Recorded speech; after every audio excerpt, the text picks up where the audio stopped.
முருகல் திருவடிகள் போற்றி போற்றி. ஹாய் ஃப்ரெண்ட்ஸ், இன்னைக்கு நான் என்ன சொல்ல போறேன்னா மருத்துவ குணமுள்ள குப்பமேனிங்கிற இந்த செடியை பற்றி தான் சொல்ல போறேன். இதன் வேற பெயர்கள் அரிமஞ்சரி, பூனை வணங்கி, குப்பி, மார்ஜல மோகினி, தாமரை இலை, இவையெல்லாம் வேற பெயர்கள். இதன் தோற்றம் எப்படின்னு பார்க்கலாமா?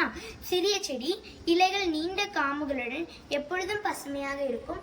தண்டை சுற்றி கிளைத்திருக்கும் பூக்கள் மிகச் சிறியன. இதன் சுவை கசப்பு. இதை பயன்படும் பாகங்கள் முழு செடி. இதன் பயன்படும் முறை இலையை உலர வைத்து பொடி பண்ணி 1-2 கிராம் எடுத்து வெந்நீரில் கலந்து குடித்து வர 5 நாள் மட்டுமே குடித்து வர வயிற்று புண்கள் சாகிறது, இருமல், ஆஸ்துமா குணமடைகிறது.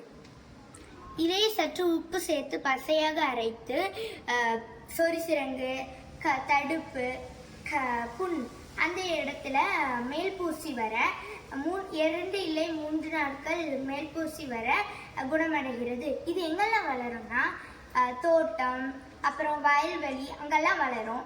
என் ஃப்ரெண்ட்ஸ், எனக்கு தெரிஞ்ச சில விஷயம் தான் உங்கள்கிட்ட ஷேர் பண்ணியிருக்கேன். பாய்.